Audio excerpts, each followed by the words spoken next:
Exodus chapter 15. Then Moses and the children of Israel sang this song to Yahweh, and said, I will sing to Yahweh, for he has triumphed gloriously.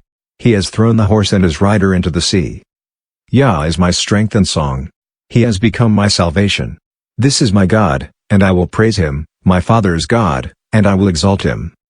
Yahweh is a man of war. Yahweh is his name. He has cast Pharaoh's chariots and his army into the sea. His chosen captains are sunk in the Red Sea. The deeps cover them. They went down into the depths like a stone. Your right hand, Yahweh, is glorious in power. Your right hand, Yahweh, dashes the enemy in pieces.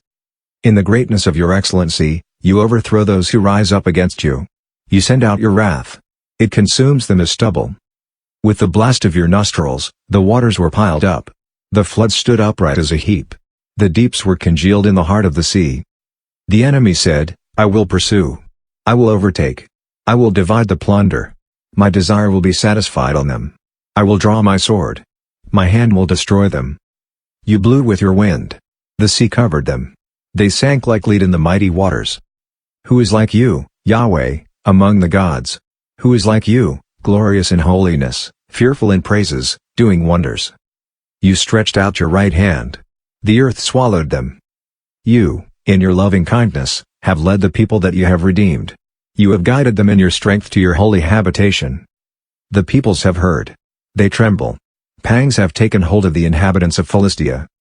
Then the chiefs of Edom were dismayed. Trembling takes hold of the mighty men of Moab. All the inhabitants of Canaan have melted away. Terror and dread falls on them. By the greatness of your arm they are as still as a stone, until your people pass over, Yahweh, until the people you have purchased pass over. You will bring them in, and plant them in the mountain of your inheritance, the place, Yahweh, which you have made for yourself to dwell in, the sanctuary, Lord, which your hands have established. Yahweh will reign forever and ever.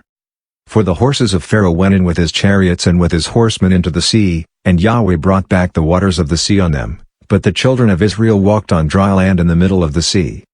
Miriam the prophetess, the sister of Aaron, took a tambourine in her hand, and all the women went out after her with tambourines and with dances. Miriam answered them, Sing to Yahweh, for he has triumphed gloriously. He has thrown the horse and his rider into the sea. Moses led Israel onward from the Red Sea, and they went out into the wilderness of Shur, and they went 3 days in the wilderness, and found no water. When they came to Marah, they couldn't drink from the waters of Marah, for they were bitter. Therefore its name was called Marah. The people murmured against Moses, saying, What shall we drink? Then he cried to Yahweh. Yahweh showed him a tree, and he threw it into the waters, and the waters were made sweet. There he made a statute and an ordinance for them, and there he tested them. He said, If you will diligently listen to Yahweh your God's voice, and will do that which is right in his eyes, and will pay attention to his commandments, and keep all his statutes, I will put none of the diseases on you which I have put on the Egyptians, for I am Yahweh who heals you. They came to Elim, where there were 12 springs of water and 70 palm trees. They encamped there by the waters.